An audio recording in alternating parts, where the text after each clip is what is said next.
Shane Dowling here from kangaroocourtofaustralia.com, and I'm here with Simon Mulvaney from Save the Bees.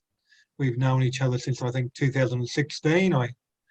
I first decided to contact Simon in 2016. I'd been in a legal dispute with Kerry Stokes, being sued for defamation since 2014. Then I read an article about Capilano Honey suing Simon Mulvaney, who was in the Financial Review.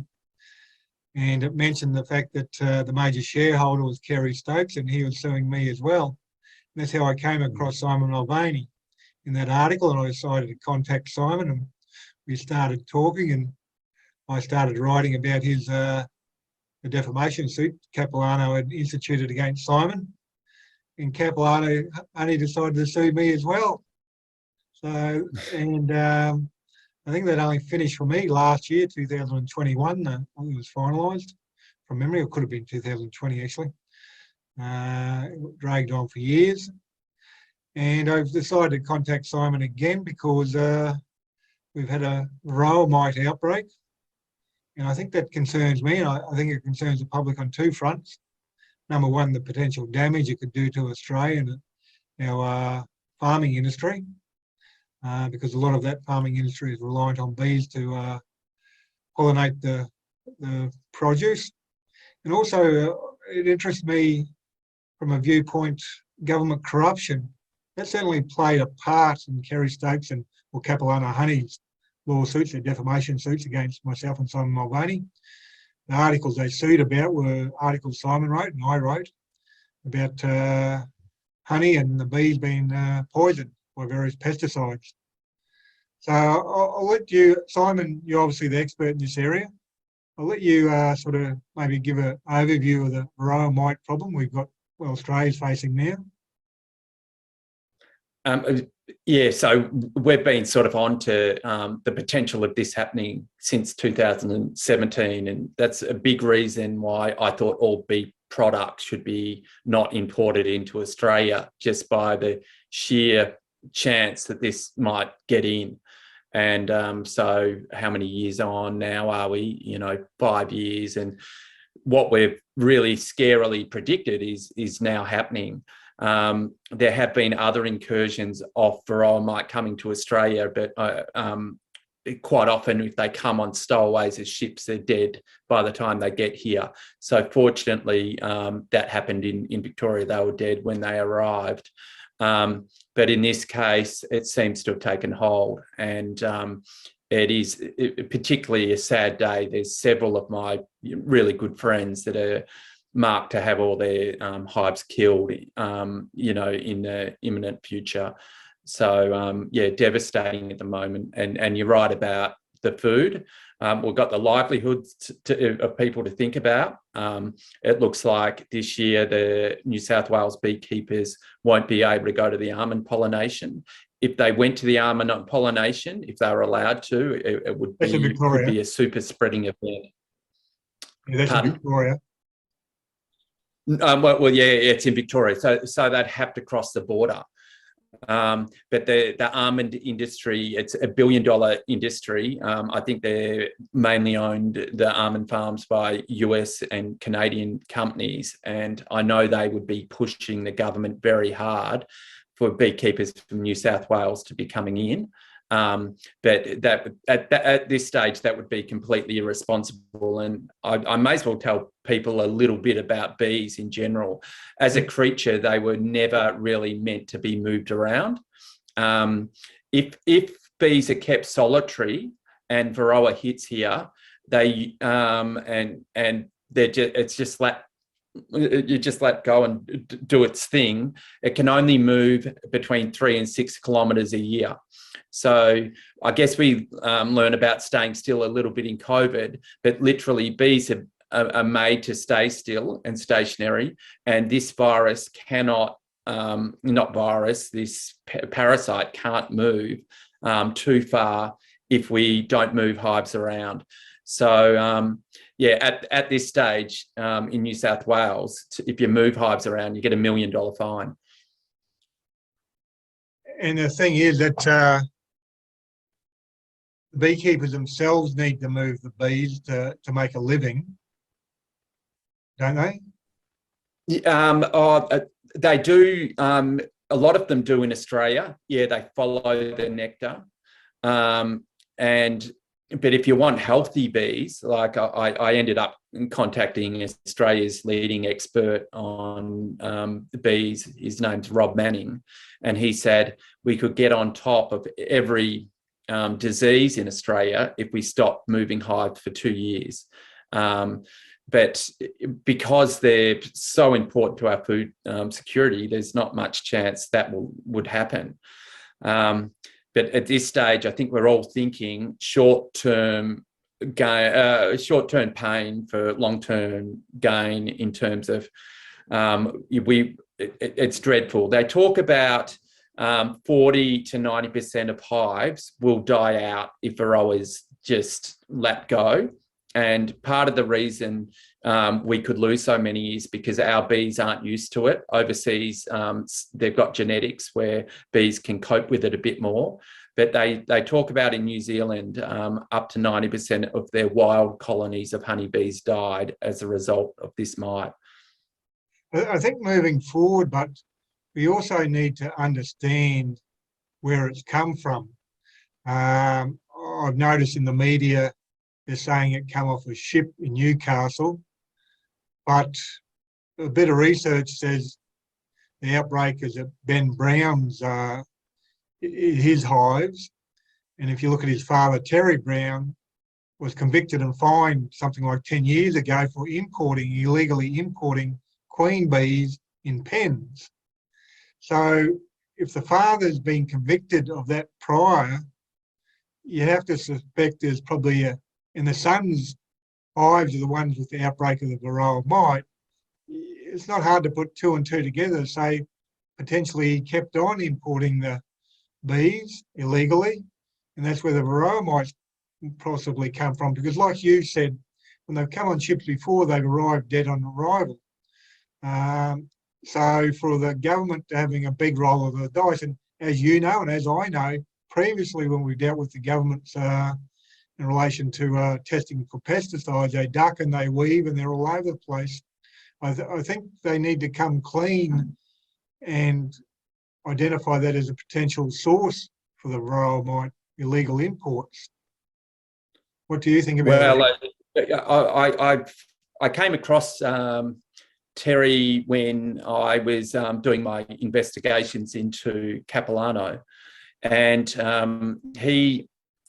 I found out was he sells a lot of Chinese pollen to feed bees up over winter. And at the time I made a video with a beekeeper and I said, what are you feeding him? What are you feeding these bees? And he said Chinese pollen.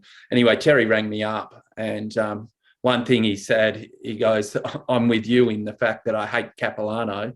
But I said, well, I don't know if I like that bees are being fed Chinese pollen. Anyway, so I do think that, look, the heat is really on Ben at the moment. I've chatted to Ben, and I think and a lot of people wouldn't realise that some of these, I think Terry's got over 10,000 hives. Ben, he seems like he's got about 2,000, but all of his hives are on fire at the moment, and he's in a devastating position now. I don't want to jump to conclusions, but I find it very ironic that the guy bringing in all the Chinese pollen and a guy who has smuggled queens in before, has ended up with this issue of something else we don't want imported through his own hives. But the other thing that everyone's got to be, every beekeeper's got a responsibility to be concerned about biosecurity. But what people should understand is this has come from one massive apiary. It's not your backyarder who's not registered doing the wrong thing. In this case, it's all come from the one place. And I don't know, the DPI seem to be encouraged that they might be able to contain it because it's come from this massive apiary. But quite often these guys with the big operations, they sell smaller hives, we call nucleus hives, and I'm not sure how many of them might have gone out. one thing I am really concerned about is the way they want to kill the scorched earth approach. So they're wanting to use a shocking chemical banned in several countries because it kills bees, fipronil. They want to mix it in with honey, and then they want to, heat it up to attract the bees in, and then the bees will take that poison back to the hive and kill the colony. And what will happen to the wild bees if that happens? One, it could kill indigenous bees, including the stingless bees and the blue-banded bees. But if any creature eats one of those bees, or if they land in a creek, it's going to affect the amphibious creatures like tadpoles and other things. So it's a real worry, and it should be an absolute last resort to be using those chemicals, or maybe not at all if it's going to kill our indigenous bees. The other thing that happens is if the feral bees or the wild bees take that back into where they're living, like a hollow of a tree or something, that honey will keep on poisoning other creatures for a long time. So at the moment, if they use that poisoning, if they go through with the poisoning they're planning to go with, for 3 years, beekeepers at least won't be able to use the sites they're used to working on. I saw a video today or yesterday. There was a guy, Randy Oliver. He's an expert beekeeper in the United States, and he said you should not commence the poisoning until you find how far outskirts the varroa is. And every day we've got more and more cases at the moment. But even though that's the case, they've already started killing everyone's hives. So at the moment, we're finding more and more cases. So we've got to really work out whether it can be contained before we go through with the poisoning. And it just seems so cruel to me. The other thing we've got to realise is that the main reason we're going to spread it is through migratory beekeeping. So one thing we've got to make sure is we've actually, we can't go moving hives around. And one of the other things the government seem to have stuffed up here, they've had, 20 years to plan this, but nothing specific has been said about compensation. So if you're a desperate beekeeper and you think the government's going to come in and steal your and poison your hives, there's probably a lot of these desperate beekeepers that are moving their hives around and spreading varroa around. Now, it's a lot, it's a terrible thing to do. Yeah. So yeah. And I have noticed on social media, there's a few people exactly saying that. I don't trust the government. There's no way they're going to come and kill my hives. If there had been more of a clear approach to compensation, I think there's a good chance that people would register and give their addresses and give up their potentially infected hives. Just one of the things the public are interested in is sort of products or sort of vegetables and fruit that this potentially impacts on. Do you know? Someone. Oh yeah, almonds is the main. Just about every fruit and vegetable, potatoes even. Every stone fruit, apples and pears is another major one that they're concerned about specifically at the moment. But carrots, I don't know, coffee, they say 2 out of 3 bites of your food comes directly from bees. Lettuce as well. Lettuce. So we're and the other thing Australia's been getting is a free ride from our wild bee colonies. Sometimes they call them feral bees, but the feral bee pollination, like, I hate to think what's going to happen in the streets of Newcastle if they go through with this poisoning, because even the backyard people trying to grow their fruit and veggies, they're not going to have the pollinators. And so, yeah, blueberries, the beekeepers, that they go out to canola, avocados, macadamias.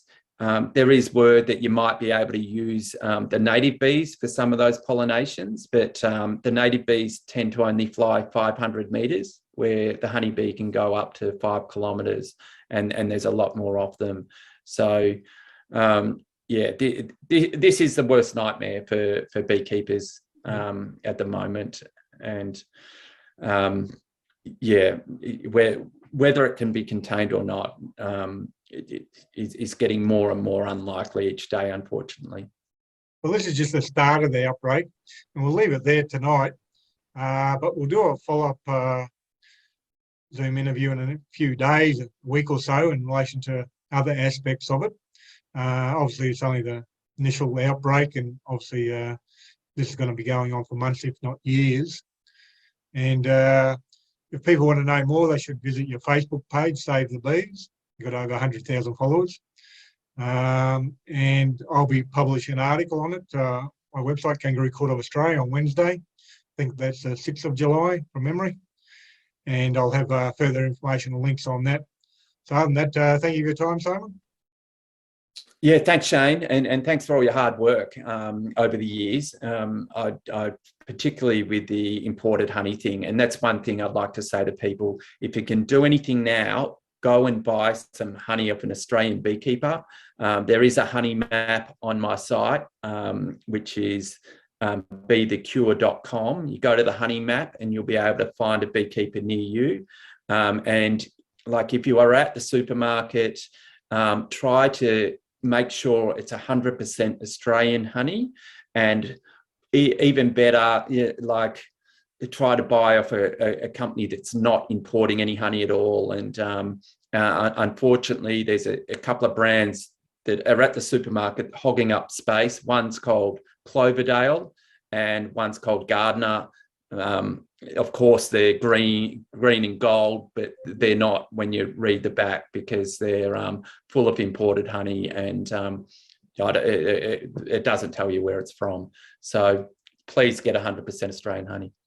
Yep, thanks for that. We'll catch up in a week or so and discuss other aspects of the problem. All right. Thanks, Shane. Thanks. See you.